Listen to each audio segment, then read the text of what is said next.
welcome warmly for this talk, Martina Bodini. Thank you. Thank you.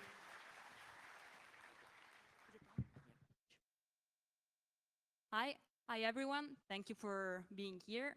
I am Martina Bodini and I am a physical engineer. I'm a physicist. And first of all, I would like to apologize with all of you for the talk in English. I've been working here in Paris for some time, but my colleague, although they tried to teach me some French, some Verlang, I'm not at the point, I'm not good enough, so I'll go for English. In the past year, I've been working in IBM, in the Artificial Intelligence Lab in the Silicon Valley, but before, I was working here in the Quantum Optic Lab of the École Normale Supérieure. And this second experience has been a great impact for me. About 3 years ago, when I learned about the possibility of creating quantum effects that don't exist in the network we observe by eyes every day, I was excited. The idea of applying the fundamental laws of physics to make encryption really stronger teased me, I would say. So in the quantum lab, I've been working with levitating particles, tiny little particles of ions, and we were making them flying. You can see it on the screen. They were supposed to be suspended, kept there by very strong fields. And the particle you see is illuminated by a green laser. It's not green itself. These are the basic bricks for building the qubits, the quantum bits, which are substantial for building quantum computers. Here is another one. So I am a researcher, not a software developer, not an hacker. And in this talk, I would like to share with you the point of view of a physicist, so directly from the lab. I would like to share with you my experience with real devices, with detectors, something that has mechanical limitation, in fact, and can create unexpected loophole or backdoors in a kind of communication which is today considered the state of art of secure communication. So as computing technology is becoming more and more powerful, the system we use to protect our data becomes more vulnerable. Adapting to the concern is the fact that a new type of computing, new technology, which is quantum computing, is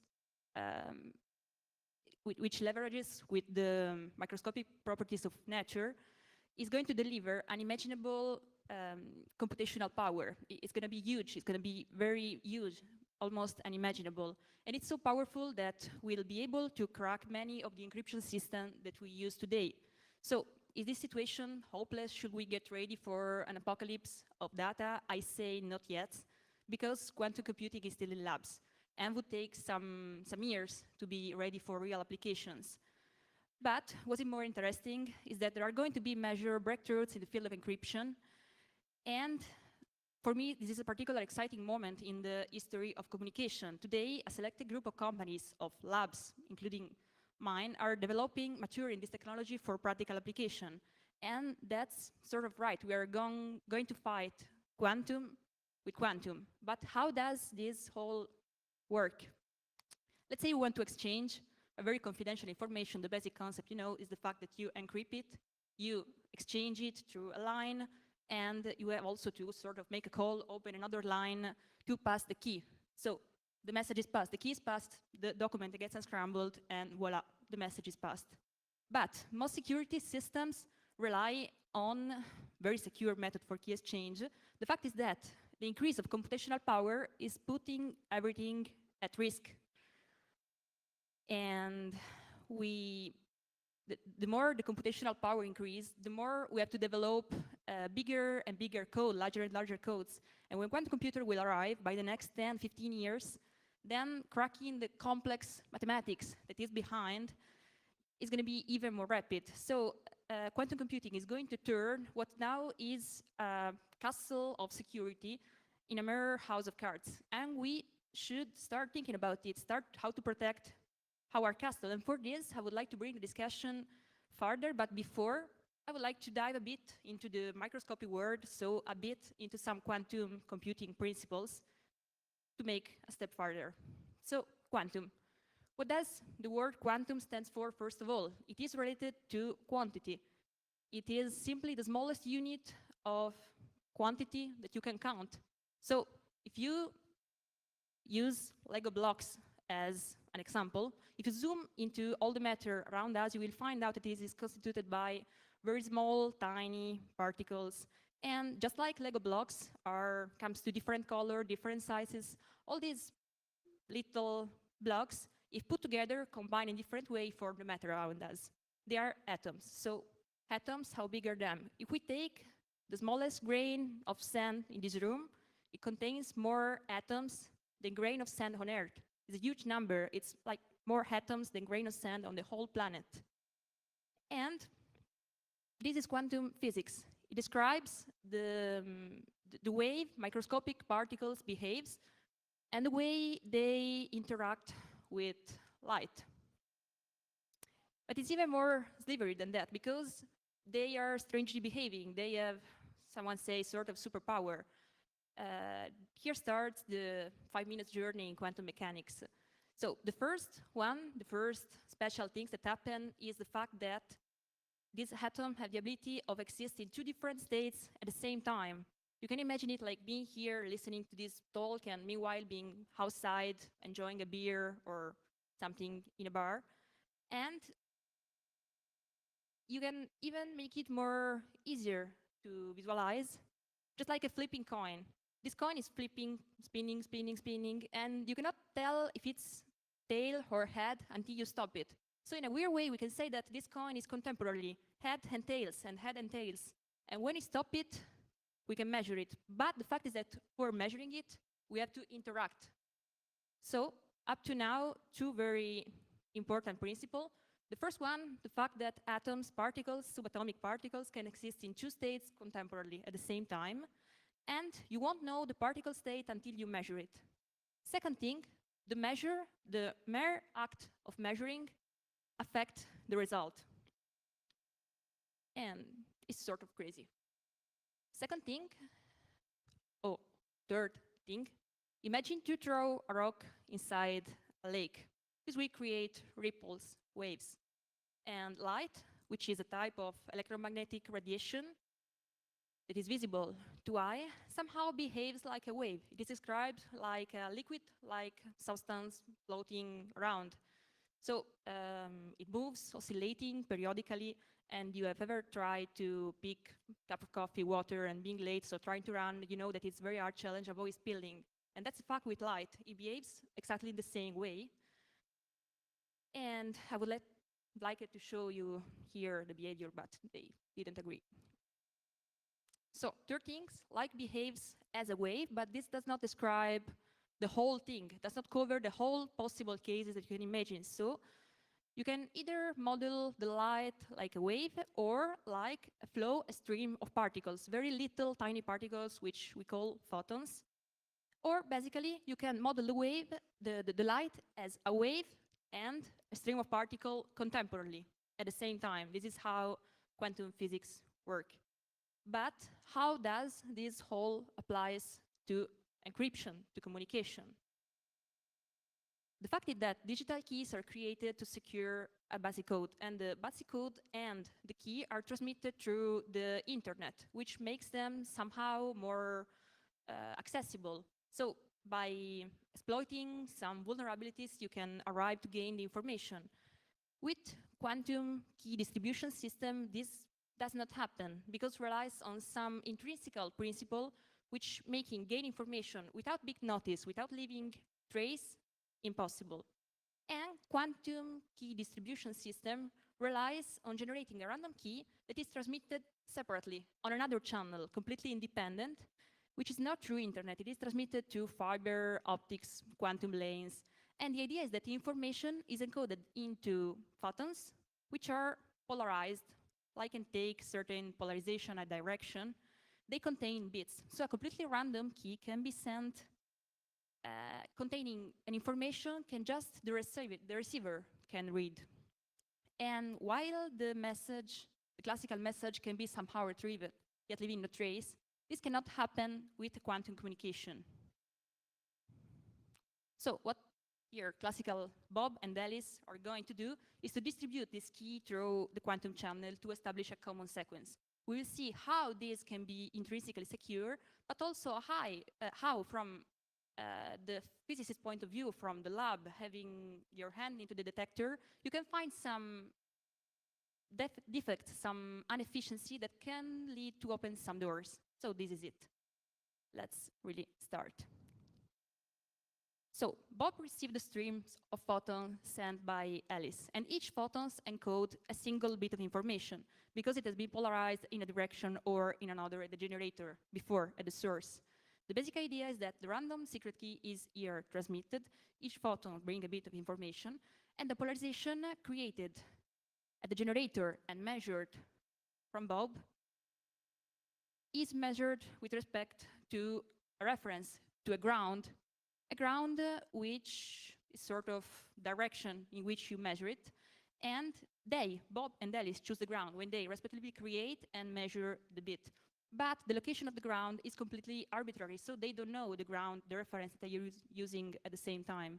So the description of polarization consists not only in two different possible bits, so 0 and 1, but if you flip the reference system, you can have a diagonal 0 or a diagonal 1, which is a bit more degrees of complication, which would be of great help at this point. So we got two cases. We can say that the first, as the electrical field parallel to ground, you have 0, vertical, perpendicular to ground, you have 1, and if you flip the other two cases, here and at the generator. So at this point, each time Bob, this is the flow of information coming, Bob receives just photons, doesn't know anything about what happened before, doesn't know anything about the frame.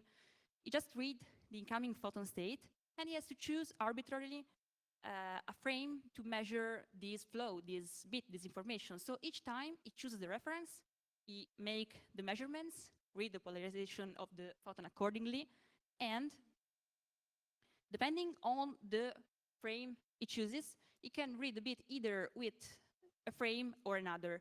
At the end of the flow, what happens is that Alice has created a flow, a stream of photons with a certain basis. Bob has read the photons with another set of bases, and they have these two measurements. They have to somehow compare, somehow exchange something to make sure they're on the same point. What they are not going to do is to take the phone and say the bit they received. Otherwise, anything is not very useful at this point.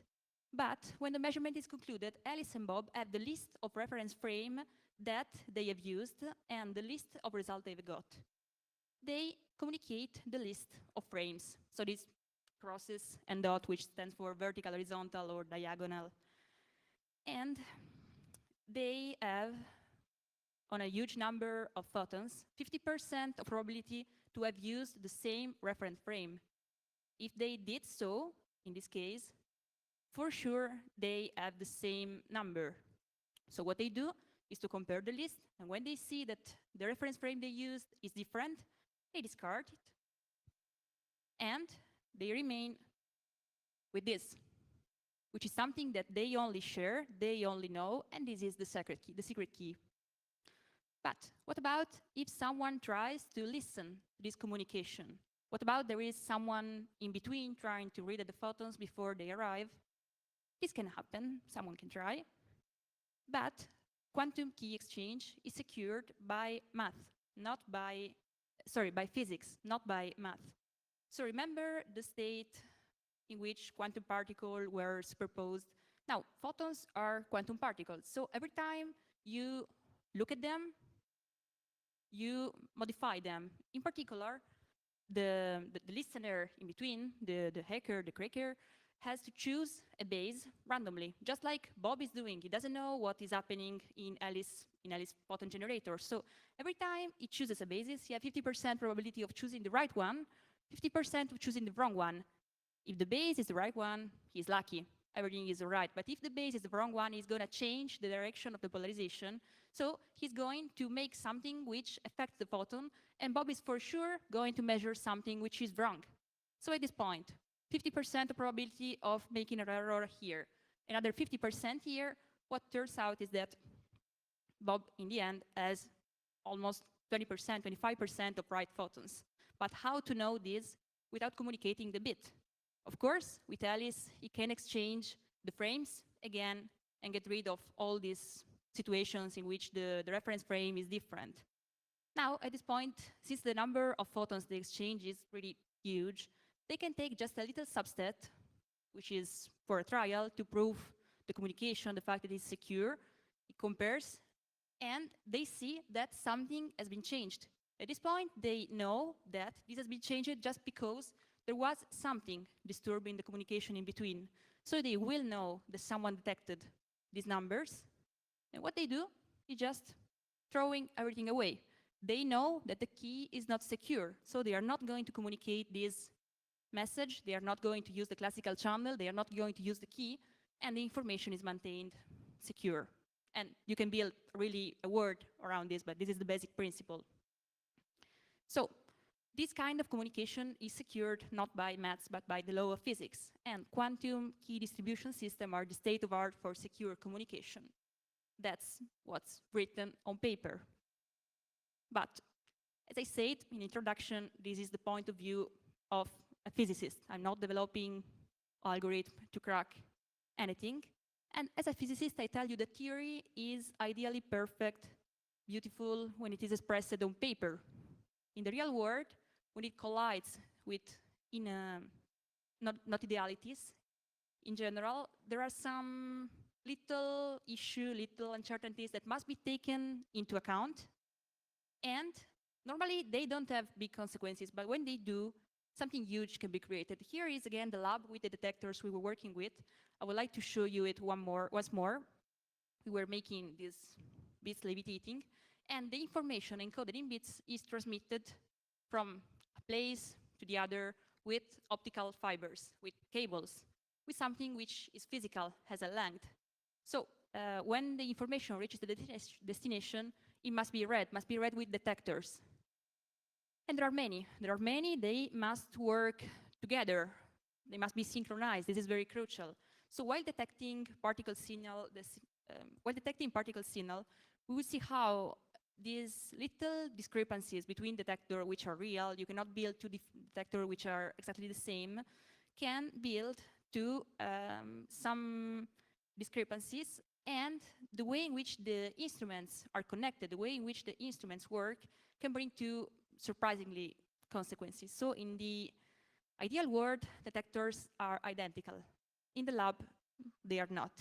And this is not a technological weaknesses, it's just a physical limitation. This is how instruments are made, and even if they are controlled, they won't be the same in any case. And it implies non-zero probability of breaking this communication. So for the same quantum key distribution systems, there are many detectors working all together. They can have slightly different values of efficiency in detecting the particles, the incoming photons. And this means that two or more detectors of the same system may work slightly in a different way, even under the same conditions. So they detect in a base or in the other base with small differences. They detect in the diagonal, anti-diagonal, or vertical, horizontally, with some point of difference in the accuracy. And this is exactly what we are going to play with. Detectors mismatch causes lower detection efficiency, and this lack of accuracy brings to some problem. The information can be gained by shifting the arrival photons. So imagine now a person which would like to listen with, take the photons and shift it a bit in time. It slows it down, it accelerates somehow, changing the fibers, changing the setup. We're going to see this right now. And it can be proven that, and actually this guy did it, it was something great, these systems can be broken somehow, even when they are commercial, even when they are in common use.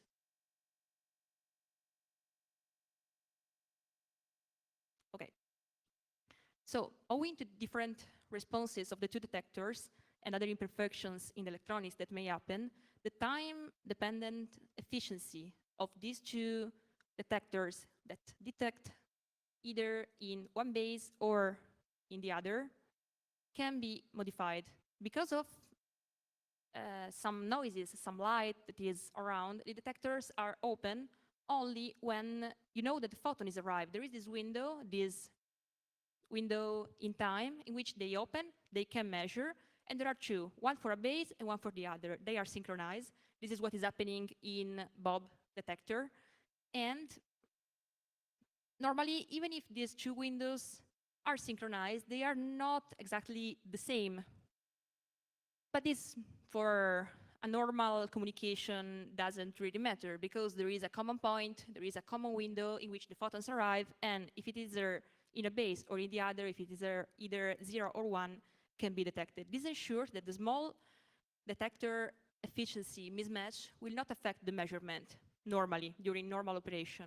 So at time 0, one detector, SPD stands for single photon detector, is much more efficient in reading the incoming photon with respect to the detector, the other one, the one which detects the one, and vice versa. There is this other area in which the detector detecting the one in a base is much more open, much more efficient, much more sensitive.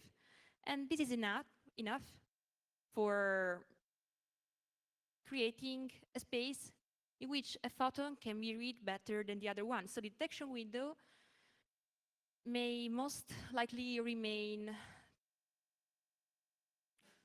open without Bob noticing ever in life. But the hacker, at this point, can choose the base in which Bob is reading. This is a sort of process in which he can, in between the line, interact with the line, and exploiting the fact that one of the two detectors is blinded, he can choose the way in which Bob reads.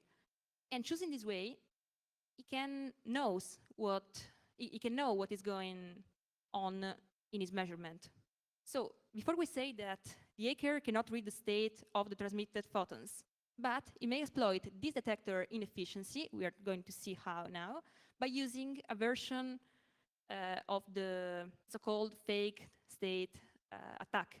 So more specifically, he is shifting the arrival time of the photon before in time or after in time through optical fibers or through some other ways can be exploited.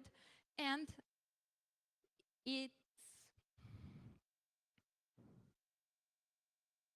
a fake state attack on a quantum cryptosystem consists in intercept the photon which is arriving, resend it to the receiver, and the attacker generates a light pulse that get detected by the legitimate receiver and won't disturb Alice at the same time by using a very short pulses that may take advantage of any rapidly varying features in detector sensitivity curves, like in this case.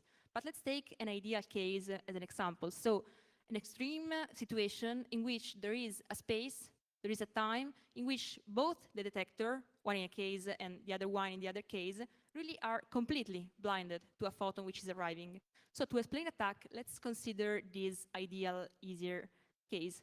During normal operation, the incoming pulse is timed in the middle of this curve. So when both detectors are active, sensitive. Now, if the hacker mounts this faked state in a way, it cuts into the line and measures the photons quantum state sent by Alice, choosing his base randomly. It doesn't matter at this point. And he replace this photon coming with a fake state. He can construct this fake state in a certain way, shifted in time, so that this photon arrives in the first interval or in another one. He's sending a 0, a 1, and he's telling to Bob's detector how to read it, in which base, because he's sending it directly in the point in which it is detected in a base or in the other. So it's sort of blinding one of the two detectors that are in use. He is sort of blinding the detector which is reading in a polarization on another. Thus, the attacker can set the bit value for Bob, the value 0, 1, but we could say he has no direct control over the polarization. However, shifting the optical setup, he can make sure that Bob detects just nothing when he tries to detect in a base which is different from the one he would like he to use. And this happens actually 50% of the time. It is easy to see that this statistic obtained by Bob, this 50% good and right with respect to Alice, is not changing. So as you see, the attacker gets a complete copy of the sequence which is sent, still remaining hidden, remaining outside of the line, remaining in a site which does not disturb the communication and cannot be detected. A successfully attack brings a complete knowledge on the key that is exchanged. A partially attack, just something in between. But anyway, the fact is that it cannot be detected, which is kind of beautiful because it's a way to get into communication which was known to be super secure even until 5 minutes ago before we started talking about it. So in principle, what is happening is that all implementation, in all the implementation considered here, the attacker is forcing Bob to read not in a randomly choose base how it normally does, but in the base that he is choosing for him. So it cuts into the line and it connects inside the fiber. Connecting inside the fiber does not cause any delay, any problem, nothing detectable, and it then read the state which is arriving, which has a polarization, which has a number, a direction, recreate this state and send it.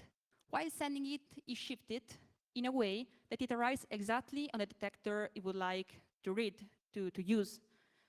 Then programming the detection so that the fake state can be read, Bob cannot notice anything and always detect in the basis that was programmed before, whilst the presence of the person in between the line remains unnoticed. And what's more is the fact that then when Alice and Bob are comparing the bit error rate, so the basis they've used, they still remains random on a certain extent. So this won't be noticed even when they compare the number, even when they compare the basis. So the hacker does not try to reconstruct the sequence, the original state, but generates instead a sequence of pulses of light that get detected, and the legitimate parties, the two people that are communicating, have no way to set any alarm.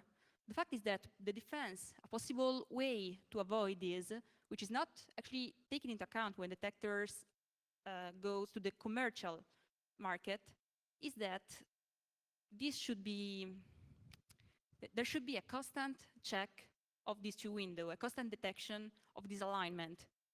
And if the two windows of measurement are not constantly aligned with a certain percentage, a certain degree of security, well, the detector should be fixed at this point because it would require an additional manufacturing step, something more. Otherwise, there would be a way to use it to, even without accessing the lab somehow, to create this hole in the communication. So far, the search for this kind of loopholes, this kind of backdoors has attracted a very limited interest for many different reasons, I suppose, because one reason of the lack of interest is that these issues is in connection with some fundamental laws of physics which are not that common, which are not that in use. It's not about mechanics, but it's about quantum physics, which is not that far away, but it's not that common yet. Or maybe the fact that quantum communication is not on the market, is not really that spread at the moment, but will be very soon. So the point of this talk is not so much to estimate how easy it would be to carry on this attack, which anyway has been happening, and we can talk about it later if you like. But the point is that I would like to raise the attention on this fact, to raise the attention on what happens on the mechanic side.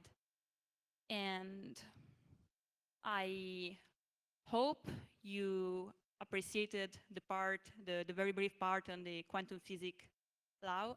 And I hope you can carry home the idea that even something that is super secure on a side, if you go on, let's say, on the corridor, on the other door, as you may know very well, may be in a way accessed, even if you have to play with cables or photons. So, thank you.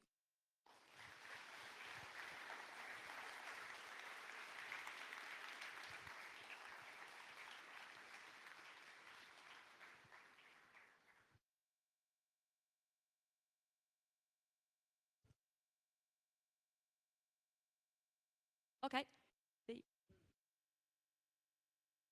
They just told me the next guy is not yet here. So if you have any question or something you could like to talk about, I'm here, or otherwise I will just leave stage and let you have a break.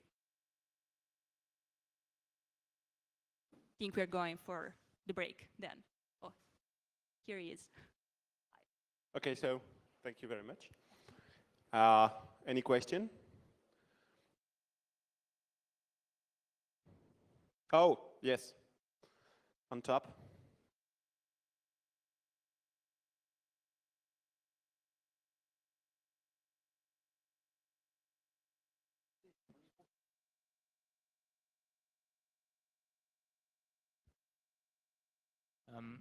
I was wondering if we can use some kind of tagging of the information to get to know the order of the information, because the issue is with time shifting, and with some networking protocols like TCP, we can use tagging to get to know the orders where the information is supposed to arrive to the destination.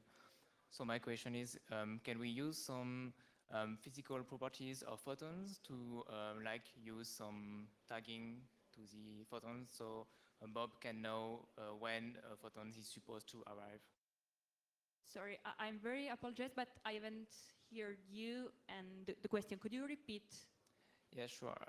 Sorry. So my question is, can we use some properties of photons to know the orders of the information, so Bob can understand when he is supposed to get the information? To know when the photon is supposed to arrive? Yeah, yeah. Well, in principle, we should know the length of the physical cable.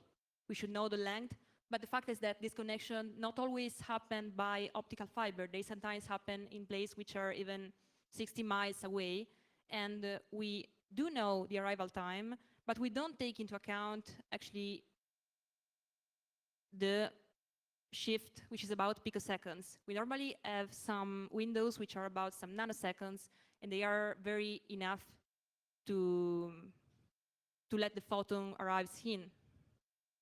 But when the communication is way larger, sometimes doesn't happen. Of course we can. Of course we can take measure to protect the communication in this sense, but if you introduce a shift in the lane, which is periodic with the length of the lane, something, this will be even more difficult to detect. So I would say yes, but there is anyway something that can be done. Thank you. Thank you. Autre question?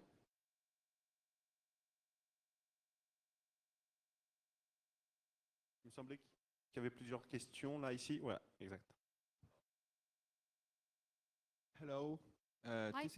This is not about what we exposed, but just about the fact that any detector has a mistake value, for example, 1 or 2%. And I suppose in any of your detector, you have a mechanic to exclude these errors.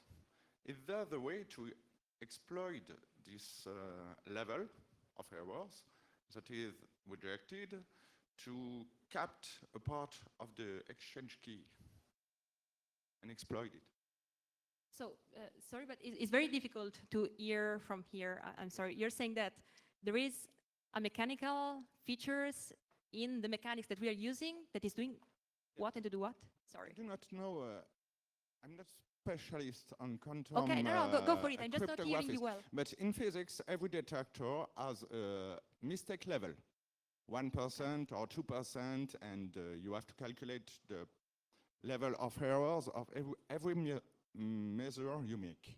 So I suppose that when you send a photon from one part to another one, you have a risk that the polarization, the spin or so on, is not correctly read. So I suppose in your systems, you detect the errors and exclude them. So an attacker can use this function, for example, to 2% of errors is accepted, and just collect 2% of the key in the travel. Yes, this can be done for sure, and there are this kind of system. Actually, in the kind of attack I was describing before, the risk is the opposite. Normally, you have an error level that must be below a certain threshold, and if you're trying to read the particles, you have to pay attention not to raise it above. The point is that doing this, so when you influence the photon, when you send something, and you influence the way that the guy is reading, that Bob is reading, what could happen sometimes is that the error, the bit error rate that is happening, that is created, is too much below. So sometimes this has been noticed because there is very few error, because if you pay too much attention to send the photon, if you pay too much attention on being precise, then you can make the bit error rate very low. And this can also advise the two guys start communicating. So, of course, knowing the error rate of the two, of the communication is a good point, and maintaining it, also being coherent with that, is very important. But anyway, yes, there are methods, as you were saying, to keep this under control, even photon by photon. The fact is that the check happens after. So the communication happens, and once the photon is read, they exchange the basis. So they notice the error a bit after, not in the same time. And this time shift gives time for the attack to happen,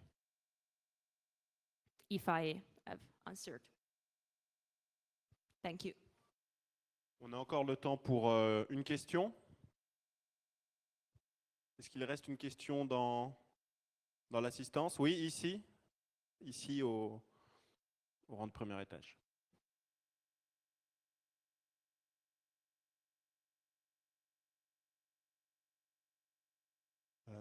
If I understood, you said that the cryptographic system you presented is not safe to use. And is there any other way to quantum encrypt information? Did you understand? Sorry, I understood that the cryptographic system, the quantum cryptographic system you presented is not safe to use. I say that it's better to check that the detectors are very well synchronized when you work, to make sure that they are really opening at the same time and there is no shift. Or if there is, that is small enough to avoid someone to get into. Okay. And is there any other cryptographic system, quantum cryptographic system in research? Any other quantum cryptography system, like to communicate information, or? Yes. Where there are different ways to communicate information, of course. This is a protocol to exchange information in which you have Alice, which is sending something to Bob. But the communication can be even different. You can have a photon source, which is sending entangled particle. So I was talking about particles which can be into different states at the same time. One more thing that they can do is being into different states at the same time, but also influence each other over very long distances, even without being connected by anything in between. This is called quantum entanglement. So there are a couple of photons, like two coins spinning around. If you see one, if you stop it, and if it's head, you can be sure that the other one far away is going to be tails. This is just an example. These two photons can be sent by a source, one to Bob and one to Alice.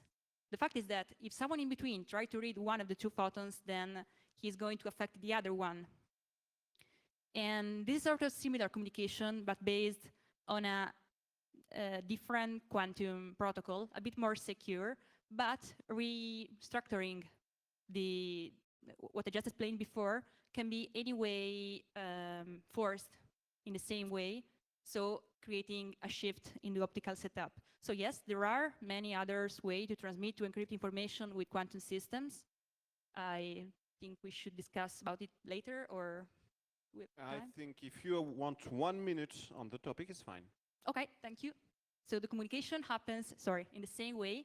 They receive, both Bob and Alice at this time, this is one possible example. They receive the photons, they choose a basis to read it, both of them, and when they read it, they have their sequence.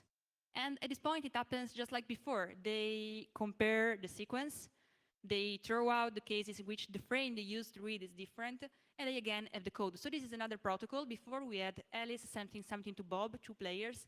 Now we have a source sending a code, sending a key to 2 person, Bob and Alice, 3 person, 4 person. So it's a different kind of sharing based even on different instruments, but the principle remains the same. You cannot read the communication without being noticed, but if there are time shift in detectors they use, there is somehow, again, a hole, a backdoor that you can exploit. Okay, thank you. Thank you. Thank you. Thank you very much. Thank you.